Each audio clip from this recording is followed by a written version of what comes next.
और एक वक्त था जब हुकूमत कोरोना वैक्सीनेशन के लिए अवाम की मिन्नतें कर रही थी। उन्हें समझाया जा रहा था कि वैक्सीनेशन कितनी ज़रूरी है, लेकिन अवाम ने शुरू में इस वैक्सीनेशन को सीरियस नहीं लिया। फिर हुकूमत ने वैक्सीन ना करवाने वालों के खिलाफ सख्त एक्शन का फैसला किया।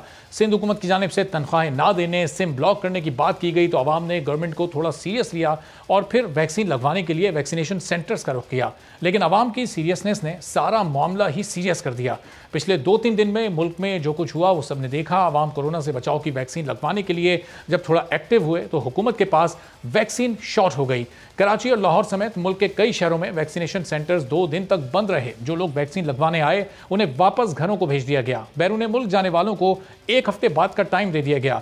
वफाकी हुकूमत ज़ाहिर वॉक इन वैक्सीनेशन को वैक्सीन की किल्लत की वजह इस वक्त बता रही है और अब 2 दिन बाद आज कराची और लाहौर के सेंटर्स में वैक्सीनेशन दोबारा स्टार्ट हो गई है। वैक्सीन की हालिया बहरान से तो ये वाज़ेह हो गया कि हुकूमत वैक्सीन की सप्लाई और डिमांड को कम से कम इन 2 दिनों की हद तक मैनेज नहीं कर सकी और ऐसे में हुकूमत इस साल के एंड तक 7 करोड़ अफराद की वैक्सीनेशन का टारगेट कैसे पूरा कर सकती है और आने वाले दिनों में अब कितनी वैक्सीन की डोजेज पाकिस्तान आने वाली हैं, इस पूरी सूरत हाल पर गुफ्तगू करते हैं। डॉक्टर नौशीन पार्लिमानी सेक्रेटरी फॉर हेल्थ हमारे साथ मौजूद है। डॉक्टर साहब बहुत शुक्रिया प्रोग्राम के लिए, आपने वक्त निकाला है। जो ये हफ्ता और इतवार को इन 2 दिनों में ज़्यादा लोग फारिग होते हैं, वो ज़्यादा वैक्सीनेशन करवा सकते थे, लेकिन सेंटर्स पर कई सेंटर्स बंद हो गए, कहीं पर वैक्सीन दस्तियाब नहीं थी। शॉर्टेज क्यों हो गई? क्या हुकूमत को पता नहीं था, पहले से तैयारी नहीं थी आप लोगों की? देखिए जी, सबसे पहली बात ये कि अब तो जो इतवार है उसको वैसे ही हॉलीडे दिया जाता है। हफ्ते में एक दिन वैक्सीनेशन सेंटर्स बंद होते हैं और वो दिन जो है वो प्रोविंसेस ने अपनी चॉइस से संडे रखा है जिस दिन वैक्सीनेशन सेंटर्स बंद होते हैं। दूसरी बात ये कि आपको पता है कि जिस तरह से वॉक इन वैक्सीनेशन तमाम उम्र के लोगों के लिए खोल दी गई थी, तो उसकी वजह से आप प्रिडिक्ट नहीं कर सकते कि किस दिन कितने लोग और कौन से सेंटर पर आएंगे, क्योंकि ओपन कर दी गई थी वैक्सीनेशन। तो इसकी वजह से कुछ सेंटर्स में जरूर इशू आया था कि जहां पर ज्यादा तादाद में लोग जो थे वो आ गए। फिर जिन वैक्सीनेशन सेंटर्स पे कम रश था और वहाँ पे सिर्फ वैक्सीन थी, उसको रीलोकेट कराया गया था ताकि रश वाले सेंटर पे वो वैक्सीन पहुंचाई जाए। क्योंकि ऐसे नहीं हुआ कि पाकिस्तान में वैक्सीन खत्म हो गई थी।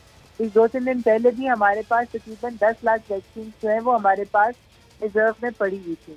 और बहरहाल हमें मजीद वैक्सीन की जरूरत है कि बड़ी कुछ तादाद में लोग जो है वो विलिंग है और वो सेंटर्स पर आ रहे हैं। तो उसके लिए आपने देखा है कि 15.5 लाख साइनोवैक की डोजेस कल CIA के प्लेन के जरिए पाकिस्तान लैंड कर गई हैं। 22 जून को इंशाल्लाह ताला मजीद 25 लाख खुराकें जो हैं वो पहुँच जाएंगी और फिर जून के दरमियान मजीद लाखों खुराकें जो हैं वो बाहर से भी आएंगी और 4 लाख डोजेस जो है पाक वैक्स की वो भी सिस्टम में शामिल हो जाएंगी। ठीक है, लेकिन डॉक्टर साहब जी अभी जैसे आपने बताया कि संडे को अब ये एक छुट्टी का दिन रखा जा रहा है, वैक्सीनेशन सेंटर्स बंद होंगे, लेकिन उस दिन जब पूरे मुल्क की छुट्टी होती है लोग ज़्यादा अपने आप को वैक्सीनेट कर सकते हैं। वर्किंग डे में किसी के लिए भी मुश्किल होता है वैक्सीनेशन सेंटर जाना और वो वैक्सीन करवाना, तो फिर ये छुट्टी या NCOC ने पॉलिसी क्यों इसको चेंज किया है? देखिए जी, ये पहले ये छुट्टी जुमे वाले दिन होती थी।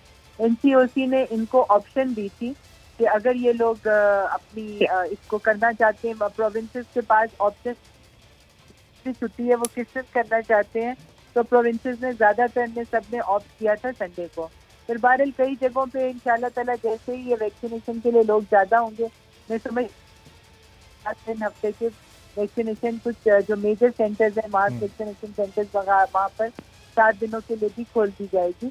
जैसे जैसे जरूरत बढ़ती जाएगी वैक्सीनेशन सेंटर्स की 1700 सेंटर्स हैं, इसको 2200 तक लेकर जाना है और इंशाल्लाह ताला इसी तरह से जो है वो फैसिलिटीज को बढ़ाया जाता जाएगा। सही, लेकिन डॉक्टर साहब अब ये 2 डोजेज वाली वैक्सीन है, 95% पाकिस्तान में यही वैक्सीन लग रही हैं, साइनोवैक और साइनोफार्म।